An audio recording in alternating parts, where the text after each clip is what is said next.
un día de toda España, a las 7 de la tarde con la que está cayendo.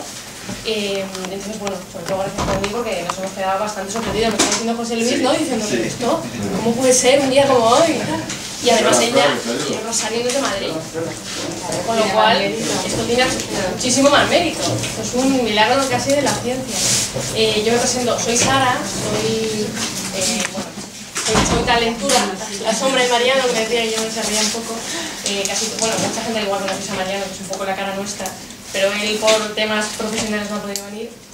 Y bueno, pues comentaros un poco, no sé si conocéis la trayectoria de Talentura. Nosotros somos una editorial pues que llevamos ya alrededor de 3 años. Y bueno, pues nuestra idea de mundo editorial es, digamos, meternos en un nicho en el cual nadie ha entrado nunca, que es pues la gente un poco inédita, ¿no? Inédita en el mundo de las editoriales, o sea, de la edición, ¿no? No porque no sepan, no porque sean grandes profesionales y grandes escritores, sino porque pues no han tenido la fortuna o la suerte o no han tenido un amiguito que les ha podido editar. Entonces, bueno, nosotros nos hemos metido un poco en ese mundo, ¿no? En el mundo de los escritores que, bueno, pues que son grandes escritores y que no han sido editados. Y bueno, pues este es el caso de Rosario, que aquí la tenemos y que ha escrito un libro magnífico. Y bueno, pues yo no voy a enrollarme nada más. Lo que sí, lo que dice Mariano, y os voy a recordar un poco como todo el mundo, es que nosotros somos una editorial muy chiquita que al final nos movemos mucho por el boca a oreja. Entonces, bueno, por lo que siempre os pedimos es que si a vosotros os gusta el libro, que estoy convencida de que os va a gustar, o cualquier otro libro nuestro, pero el de Rosario os va a gustar mucho. Te confundo con Rosana. Sí, nos pasa. Que tenemos ahí, sí. Pues que lo recomendéis, lo regaléis, pero siempre os pedimos eso, que bueno, pues que os acordéis de las pequeñas editoriales, que estamos intentando engordar el mundo escritoril nacional. Y bueno, pues os dejo con la estrella de Rosario. Pues muchas gracias, Sara. Y cuando ella me ha llamado Rosana es porque hay otra autora que se llama Rosana Alonso, que es quien ha escrito Los otros mundos en la editorial de Talentura. Entonces le pasa a muchas personas que el mismo nombre les sirve para las dos, ¿no? El otro día el marido de Elena Casero, que también es otra de las autoras de la casa, que ha escrito Discordancias, pues también, ¿no? Así nos llamaban las dos en un pack y no se equivocaba. Y bueno, lo que ha dicho Sara, con su modestia habitual, pues yo lo voy a desmentir un poco, porque claro, Talentura ha tenido éxitos como Elefantiasis de Raúl Ariza o ahora con La suave piel de la anaconda, que es su segundo libro, con los que han llegado a Alemania y llegarán a muchos más sitios. Creo que Japón está en proyecto también. Y yo considero pues, que a las editoriales las hacen grandes pues, las personas que trabajan en ellas. Y en este caso, pues tanto Mariano Vega como Marisa del Monte como Sara pues, son un ejemplo, ¿no? De buen hacer, y José Luis pues, ya los conoce de años, ¿no? Desde los tiempos de la clandestina, ¿no? Y entonces pues da fe de ello. Y bueno, yo quiero de alguna forma hablaros un poco del libro, pero también me gustaría que a partir de determinado momento pues no consistiera esto en escucharme a mí, sino que aportaréis cosas vosotros, ¿no? Porque yo creo que es mucho más interesante, porque los libros siempre considero que son un trabajo común. O sea, muchas de las personas que estáis aquí pues también habéis añadido mucho a Desarmadas e Invencibles.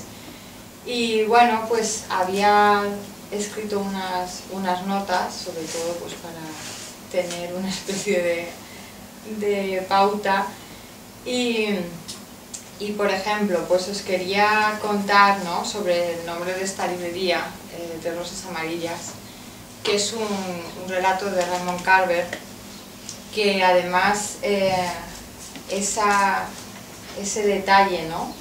No sé si es un MacGuffin o qué, pero de las 3 rosas amarillas en un jarrón que aparece al final del cuento, que es un relato sobre los últimos días de Chekhov, se graban de tal manera que te acompañan, ¿no? Es como que las 3 rosas amarillas pues te siguen persiguiendo, ¿no? En el caso del relato pues el personaje no sabe muy bien qué hacer con ellas, pero aquí, bueno, como veis están puestas en la mesa.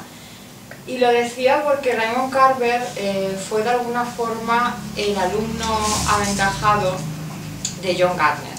Y John Gardner fue un escritor norteamericano que era profesor de técnicas de escritura creativa, como Rosana Alonso y como yo. Y entonces, claro, como sucede, ¿no?, en muchos cursos de este tipo, pues pienso también en Javier Sagazna, ¿no?, que vosotros también conocéis, pues todos tenemos casos de alumnos que son personas excepcionales, ¿no? Entonces, en el caso de la relación entre Raymond Carver y John Gardner, que eran alumno y profesor, aunque también Raymond Carver tuvo una relación con su editor muy curiosa, ¿no?, porque hay mucha polémica en torno a sus textos y no se sabe muy bien a veces qué escribió uno y qué escribió el otro, pero bueno, ayudas de un editor así como la que yo he tenido con Mariano, pues se agradece muchísimo, ¿no? Entonces, pues en este caso, que le pasaba al autor del relato, que se llama Tres Rosas Amarillas, como esta librería, con su editor, pues salvando las distancias abismales, ¿no?, sobre todo por mi parte, menos por la de Mariano, pues me sucedía que había cuestiones respecto al libro que yo no le decía porque ya me sabía mal pues tanta insistencia, y de alguna forma, más que telemáticamente, pues telepáticamente le llegaban, ¿no? Y a mí me hacía especial ilusión pues que tuviera estas guardas así, con este motivo, y yo pensé que se podían hacer pues con el fondo de la contracubierta. Y sin comentarlo con él, pues me llevé esa sorpresa, ¿no? Porque con Marisa Belmonte sí que me escribía pues cuestiones sobre la cubierta, y ella me decía, mira, así es como ha resuelto Mariano tal cosa, ¿no? Y yo me daba cuenta de que había plena coincidencia entre lo que pensaba, ¿no?, y luego lo que acababa siendo el libro. Y bueno, estaba pensando también que, como ha dicho Sara, parece que hoy, 23 de junio, pues hay, no sé si una alineación de planetas, o como me dijeron el otro día, una alienación de planetas, porque pasan muchas cosas hoy, ¿no? Y no solamente me refiero al partido de cuartos de la Eurocopa, sino que son las fiestas de León. Entonces, yo tenía previsto que vinieran varias personas de León, ¿no?, y entre ellos Juan Pedro Aparicio, que es el autor del prólogo. Y claro, y es que al menos las personas que yo conozco que son de León son muy nacionalistas, pero lo digo en el sentido de que me dicen, a ti te han enseñado que las primeras palabras del castellano son las glosas emilianenses y silenses, pero es mentira, es una receta de queso que apareció en León, ¿no? Y siempre están haciendo así propaganda. Y entonces, bueno, pues como esa es la causa festiva, ¿no? Por suerte, pues las que no están aquí, pues sí que quería nombrarlos, a él, a Rocío de Juan, también es escritora, y sobre todo pues contaros que Juan Pedro Aparicio pues lleva como casi 5 años recorriendo pues mucho mundo, ¿no?, con José María Merino y Luis Mateo Díez, contando filandones. Y a mí es una tradición que me gusta mucho, porque los filandones, como la propia palabra indica, son unos relatos que se contaban al lado del fuego. Y la gracia estaba en que se llaman filandones porque se hilaban. Entonces, cuando uno terminaba de contar un cuento, el otro tenía que continuar. Eran algo así como lo que hace la cadena SER con los relatos encadenados, ¿no?, valga la repetición. Y entonces, claro, es muy curiosa esa tradición. A mí me han preguntado si este libro es un filandón, y si donde termina un relato empieza el otro. Creo que es una buena idea para un siguiente libro, pero claro, yo cuando los escribí, ¿no?, en principio no era ese el caso, sí que busqué una continuidad y busqué un nexo común, porque en los libros de relatos está mal visto que no haya como un significado, ¿no? Así global, porque si no parece que has abierto un cajón, has cogido los que tenías, los has grapado, les has puesto un título y ya está, ¿no? Y entonces has dicho, bueno, ¿cuántas páginas es la extensión? ¿150, 200? En este caso se llama Desarmadas e Invencibles porque todas las protagonistas son mujeres. Y os decía lo de Juan Pedro Aparicio porque, claro, siempre tenemos la disquisición esta de hasta qué punto lo que escribimos es autobiográfico, ¿no? Yo creo que en mayor o menor medida siempre lo es. A veces nos disfrazamos más, otras menos, pero es inevitable que estemos nosotros detrás, ¿no? Y entonces él se reía mucho porque hay un relato que se llama El deseo de ser pulpo y me decía, es que esa eres tú, es que me río mucho porque eres tú, ¿no?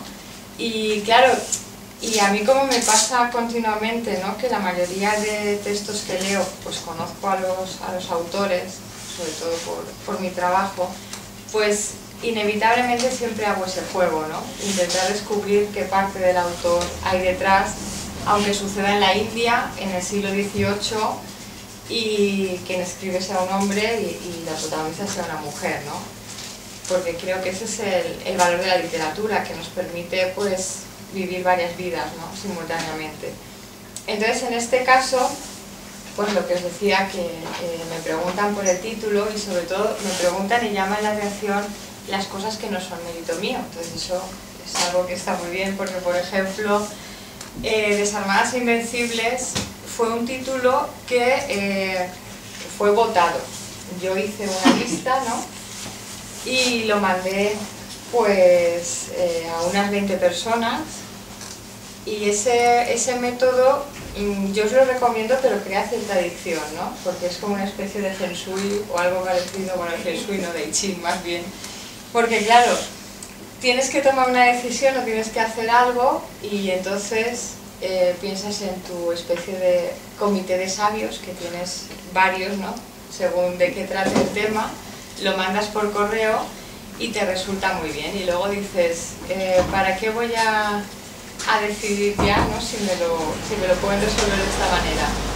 Entonces había varios títulos alternativos. Mar de Lija era otro, y eso se explica en el libro, en la nota de autora, porque me gustaba esa imagen, ¿no? Y es una imagen muy poética que yo creo que hay detrás de todo el libro, que era pensar en un mar, pero que fuera una superficie pues, erosiva, ¿no? En ese sentido, que conforme te acercaras esa primera fascinación, pues se convirtiera en algo que podía dañarte, ¿no? Y me han dicho que hay relatos aquí que son como los bombones de licor amargo, ¿no?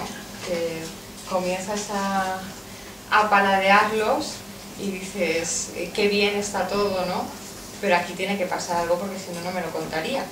Y claro, cuando llegas al final, pues a veces es un aldabonazo, pero yo he intentado que siempre quede la esperanza, ¿no? O sea, no son unos relatos en ese sentido, o sea, son desarmados, pero no son desalmados, ¿no?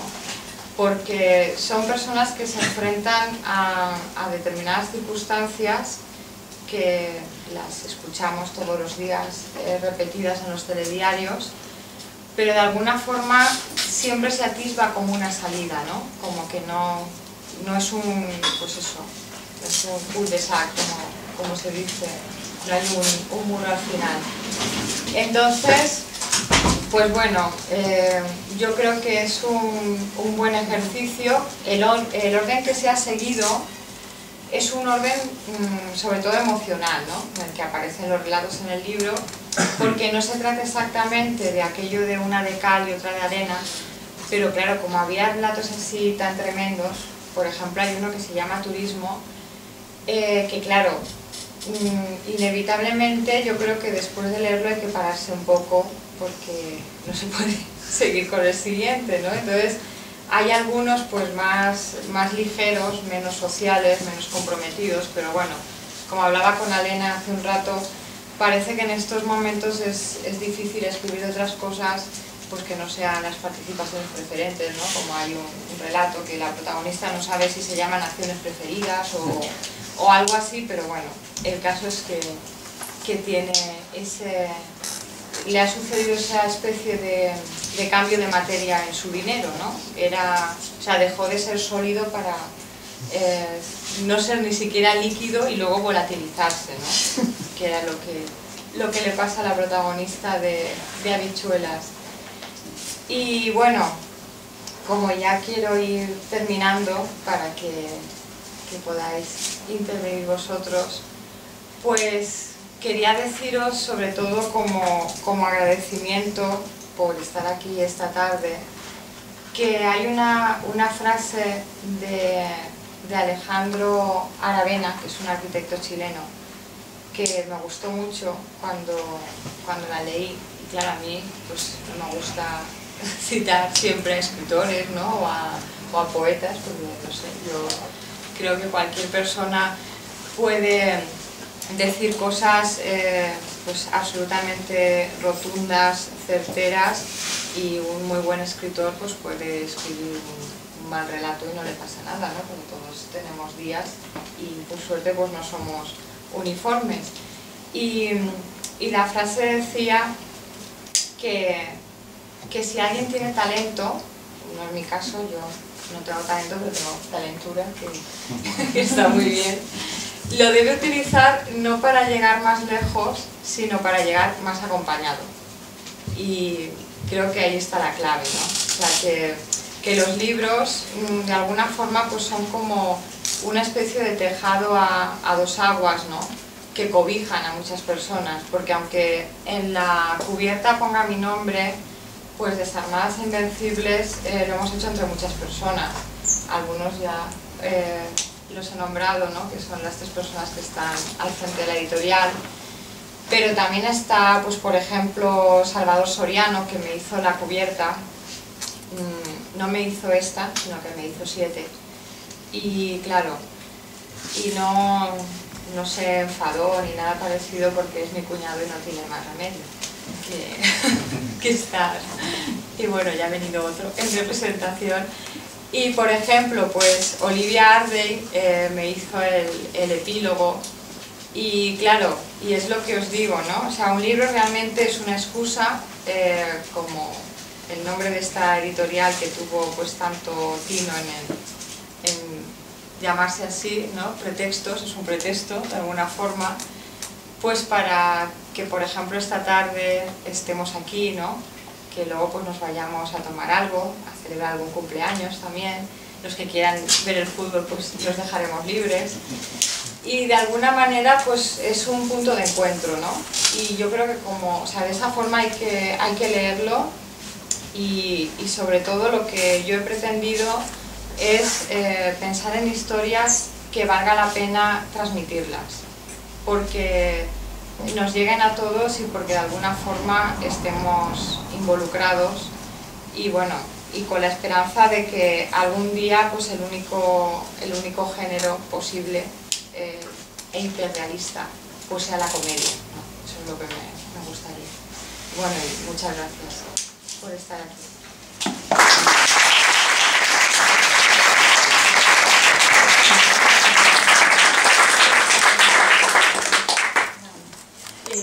No sé si alguien tiene alguna pregunta. Yo. Alena, por suerte, está No siempre tengo Alena una aquí pregunta. preguntando. No tengo una pregunta. A lo mejor yo soy un poco heterodoxa. Yo lo que quiero es que leas un relato del libro. Sí, hombre, se me ocurren mejores voces que la mía, pero por no, aquí presentes, por no poner a nadie en un compromiso, igual dicen, Espera, si lo sé no voy. espera un momento porque quiero grabarte, si no te importa. A ver, Ya de paso. bueno, pues Espera. cuando me digas. Voy a leer uno de los más breves, porque yo creo, aunque esto no sea un programa de radio, pero que es interesante que... El cotilleo. Trabajo a gusto aquí, pero siempre con el temor de que se enteren. Cada vez que escucho una conversación a media voz o bisbiseando, Pienso que están hablando de mí, que ya lo saben. Por lo demás, todo bien. Mis compañeras son muy agradables, cada una de un país. Así aprendo lenguas. A ambos lados de la cinta transportadora nos intercambiamos palabras. Ellas me preguntan cómo se dicen algunas cosas en castellano y después me lo dicen en rumano, en árabe, y las ecuatorianas se ríen porque allí siempre significa otra cosa y además sexual. Los jefes nos observan desde la planta de arriba. Sus despachos son como balcones que cuelgan a los lados de la nave. Alguno a veces me mira fijamente y yo me estremezco porque creo que ya lo saben. Después lo llaman por el móvil y vuelve a entrar en su garita. La planta baja es inmensa. Durante todo el día llegan los camiones. Solo cambia el color de sus cajas, azul, amarillo o verde. Cada mes cuando cobro me compro una camiseta después de ducharme durante más tiempo del habitual. No contesto preguntas sobre mí. Me inventé en tener un currículum muy breve para que me cogieran. Además, no me guardé copia porque lo hice en un ciber y allí se quedó en el escritorio del ordenador por si alguien decide suplantarme. Entonces, como ni sé lo que puse, pues no digo nada, para no contradecirme. No sea que estas aprendan español y se lo cuentan a los jefes, que en una situación de tanta depredación nunca se sabe. Lo que más me gusta de este trabajo, porque lo más sorprendente es que me gusta, es cuando entre los objetos que clasificamos se cuela algo que no tendría que estar ahí. Tenemos un plato, lo coge la que le pasa más cerca. Este mes cuando cobre me compraré una colonia, eso sí, de 20 euros, no de 200, que eso sí que sería un disparate. Además, me gusta uno de los choferes. Calculo el tiempo de su ronda para saber cuándo llega. Pero claro, me he prohibido ir más allá, tener ningún tipo de relación, ni de amistad siquiera, porque tendría que mentirle y ya empezaríamos mal. Dicen que a un escritor se le conoce por su papelera, a una sociedad por la basura. Aquí hay de todo, aunque hay que decir que las últimas semanas ya nos llega muy esquilmada. Traen toda menos la orgánica, ¿qué dicen? Cada día es menos, sobre todo la de los supermercados, por la cantidad de personas que esperan a que cierren para rescatar productos que solo tienen dañado el envase, lo que nosotros clasificamos después, o demasiado inminente su fecha de caducidad. Yo no sé cuánto durará esto, pero seguro que hasta que sepan lo que soy en realidad y me pongan de patitas en la calle, sin explicaciones, ni finiquito ni paro, aducirán que les engañé y ya está. Los jefes se pondrán como fieras cuando sepan lo de mi MBA, Master in Business Administration. Por si eso fuera poco, además de ciencias políticas y sociología, 2 años después estudié económicas. Pero mira, si no me descubren, igual salgo de aquí más políglota aún de lo que entré.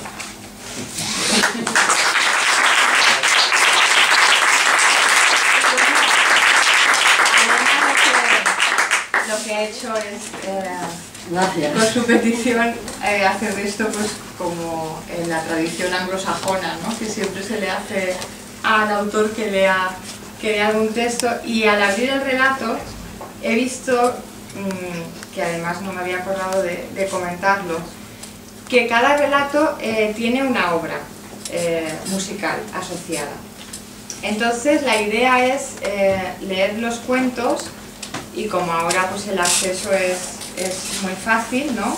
Ahora esperemos que Anton Reixa nos deje y no haya tantos problemas como había antes con ese tipo de cuestiones. Pues uno puede leer el libro con Spotify o buscándolo en YouTube, y cada relato, como os decía, pues tiene su banda sonora.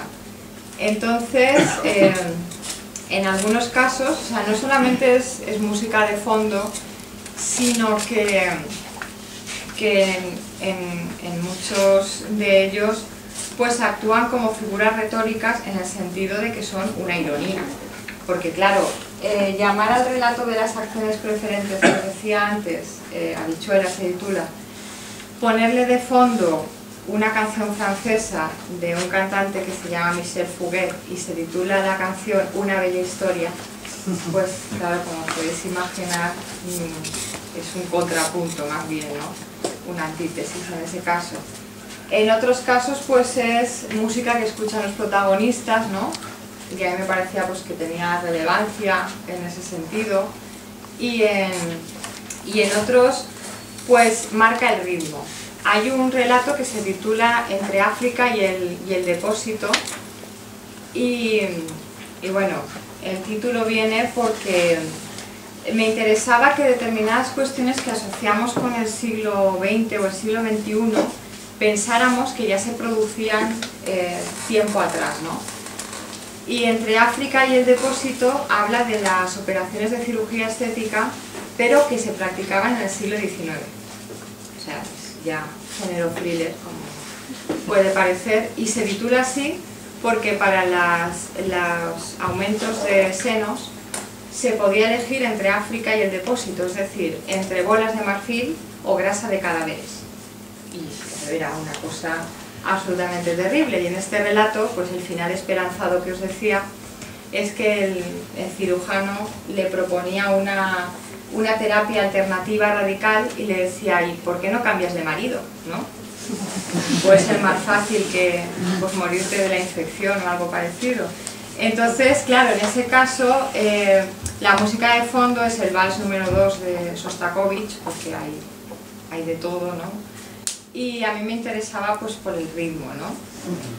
Y claro, sucede a finales del siglo XIX, la obra musical es posterior, pero pensé que además como se había popularizado bastante pues por la película de Kubrick, ¿no? I Want You, pues entonces que venía muy bien, ¿no? Porque o sea, ha habido gente que me ha dicho que lo ha leído primero tal cual, luego le ha puesto la música y los relatos cobraban otro significado, ¿no? Pero claro, hay mensajes ocultos en la música, es decir, hay que ser, pues eso, un poco mala para poner esta obra a ese texto, ¿no? Y bueno, más cosas. Le podéis preguntar también a Sara, ¿no? Sobre talentura, de editorial. Sobre otras cosas. No se anima a nadie porque es verdad que Arena siempre está aquí en primera fila, que Arena es otra escritora nuestra de Talentura. Y yo lo único que tengo que decir es que de Talentura, el alma de Talentura son sus autores, que además nosotros ya nos hemos apropiado de ti, yo no sé esto cómo lo verás, pero nosotros consideramos que sois así como una parte importante nuestra, y entonces ahí no estoy de acuerdo contigo. Nuestros autores tienen mucho talento y Talentura se llama así por el talento de nuestros autores, ¿no? Entonces pues considero que sois el alma nuestra y somos una pequeña gran familia que va creciendo.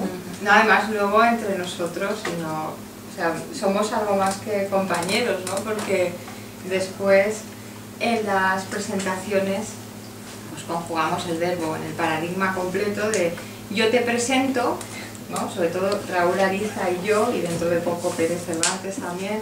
Tú me presentas, nosotros nos presentamos. Entonces, claro, yo estaba mirando, por ejemplo, el calendario con las 3 próximas presentaciones que tenemos, y claro, pues hace 2 semanas yo le presenté a Elena Casero Discordancias, ¿no?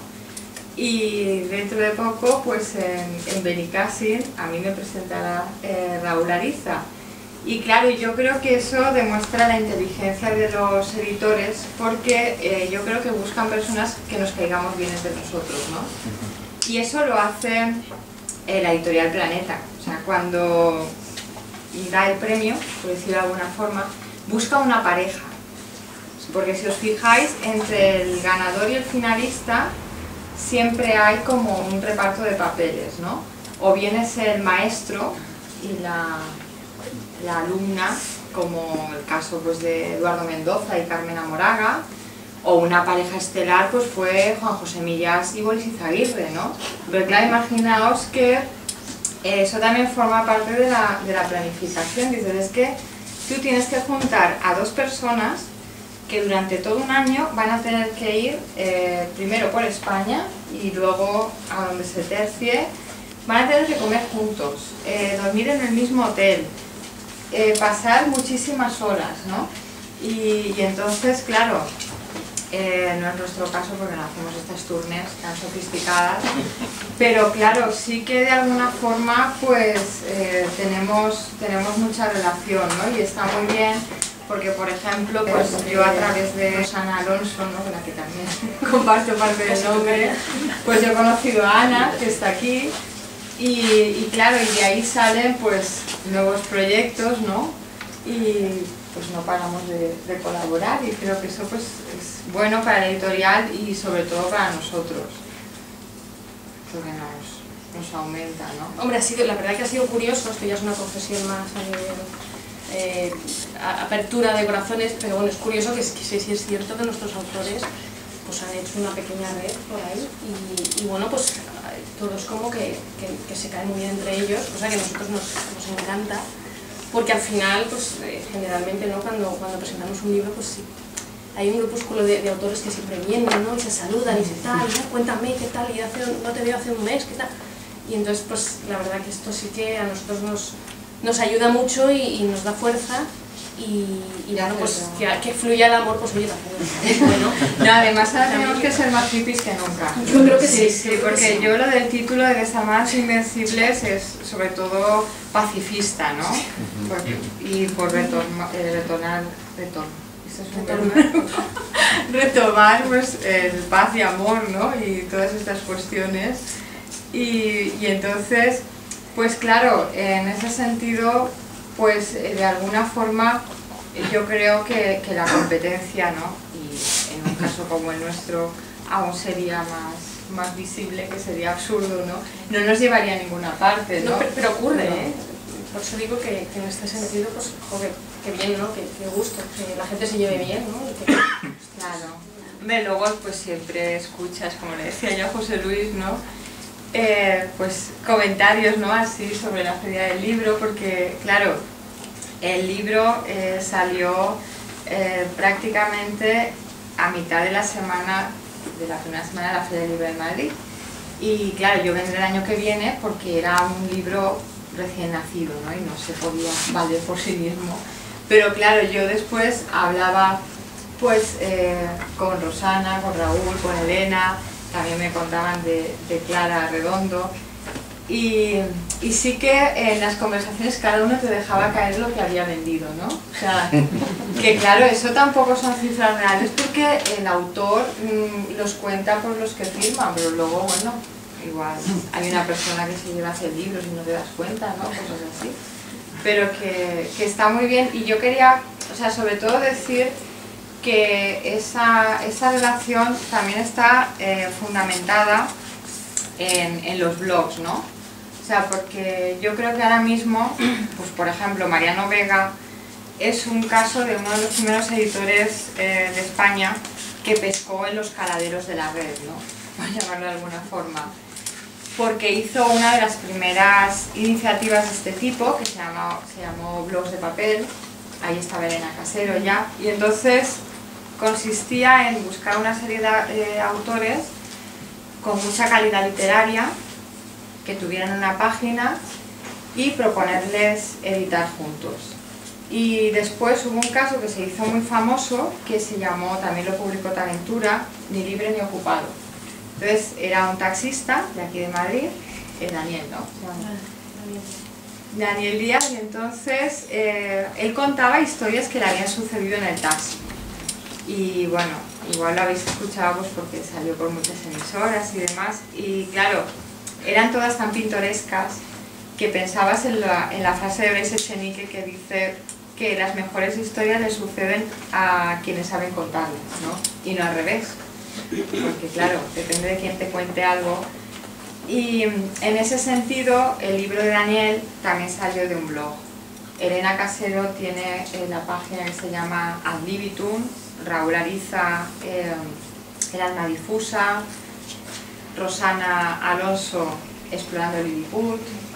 En mi caso, aunque la suerte es que no es individual, sino que es colectivo, ¿no? Y así pues tenemos más contenido, se llama Pliegos Volantes.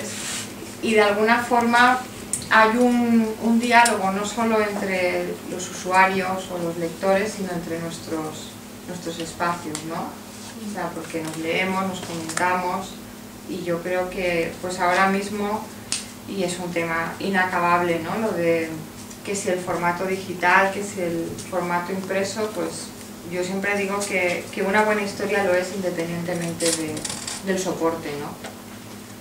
Y bueno, esa es la historia de nuestra amistad.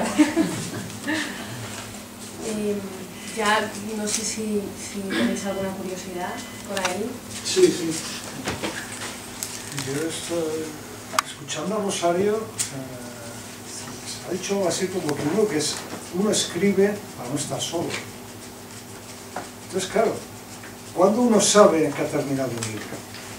Es que esa pregunta, mira, aunque me repita, por ejemplo, le preguntaron a Bryce Echenique cómo sabía él que había terminado Un mundo para Julius o para Julius, ¿no? Que claro, sabéis que es la novela que, aparte de la C.G.M. Bailey, mejor retrata la alta burguesía limeña, ¿no?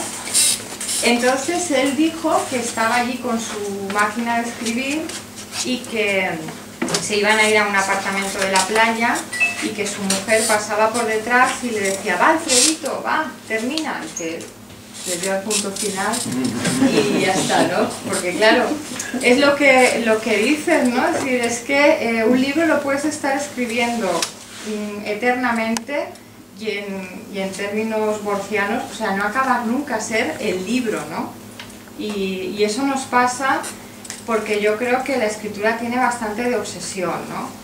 Entonces, por ejemplo, Amenábar dice que las últimas correcciones ya son manías, o sea, no cambian nada el texto, pero yo, por ejemplo, tengo ese problema y es que soy incapaz de leer algo que he escrito y no cambiar algo. O sea, siempre veo algo más y a veces para empeorarlo, o sea, no es que... Y entonces llega un momento en que no lo terminas, lo abandonas y dices, bueno, ahora tengo que pasar a otra cosa porque va a ser la historia interminable, pero de verdad, ¿no? Y yo creo que esa, junto con corregir, son las decisiones más difíciles. Escribir comparado con eso es fácil, pero claro, aligerar un texto, ¿no? Que era un ejercicio que John Gardner siempre ponía a sus alumnos, entre ellos a Raymond Carver, el autor de Tres rosas amarillas, le decía, dilo en 25 palabras, y lo escribía. Ahora en 15, ahora en 5, ¿no? Y el otro protestaba, pero claro, por una parte con el telégrafo y ahora con el SMS o el Twitter, ¿no? Todos sabemos que es posible decirlo en 140 caracteres y ahí sí que sabes que has acabado porque hay una cuestión formal, ¿no? Pero claro, yo creo que para librarme de cualquier responsabilidad puedo decir que los relatos los acaben los lectores, eso es lo mejor. Es decir, bueno, que cada uno complete la lectura y todo eso. Pero sí, es difícil. Yo creo que a los que les ponen un plazo, la editorial, les dicen, entrégalo para febrero, así lo sacamos en el día del libro, pues les hacen un favor. Yo creo que esto es como, simplificando muchísimo, como cuando limpias un cristal. Que nunca está transparente. Como le dé el sol, ya apaga y vámonos. O sea, ya dices, ya lo he dejado impoluto, le da el sol, vale, otra vez. Yo tengo una amiga que dice que no hay que limpiarlos porque tamizan la luz. Y claro, y es malo esos brillos, ¿no? Esa transparencia, y que una casa así con los cristales opacos siempre es más acogedora. Es que no se consuela. Buena teoría. Muy desagradable limpiar cristales. Para limpiarlos. Es una forma de gimnasio también. Pues no sé si alguien más se anima por aquí, alguna curiosidad. Bueno, yo ya voy a terminar, y lo único que voy a decir que nosotros, no sé, tenemos ahí como un Talentura, tenemos como una, no sabemos muy bien por qué, pero nos vamos hacia Levante. Sí, hemos decidido que igual de repente, porque digo esto porque hemos visitado un montón de autores de Castellón, de Valencia, tal. Sí. Y entonces como que estamos yendo hacia allá y bueno, pues Es el AVE. yo creo que es un tema, creo que es un tema ya muy duro de infraestructura, pero bueno, entonces no sabemos si al final acabaremos todos allí o qué pasará, pero bueno. Bueno, y que de la editorial ya está, lo de vivir en Valencia. Yo creo que eso es porque lo tratamos bien. Vale, pero venid a verme aquí. Sí, la sucursal tiene que estar en Madrid, si no... Bueno, también puede haber unas rosas amarillas por allí. Eso podéis hacer una serie también. Bueno, pues si nadie más se anima, de nuevo, muchas gracias por venir. Si os vais a ver fútbol no pasa nada, hay tiempo, llegáis, quien quiera que lea España el libro y sea tímido, pues puedo responderle preguntas particularmente o hacer como que se las conteste. Y bueno, pues que yo aprovechándome de Rosario, digo que aquí la tenéis para que ahí tiréis un poco de su mano para que os firme y os dedique a su libro. Y bueno, pues de nuevo, gracias por venir y bueno, que disfrutéis de la tarde del sábado.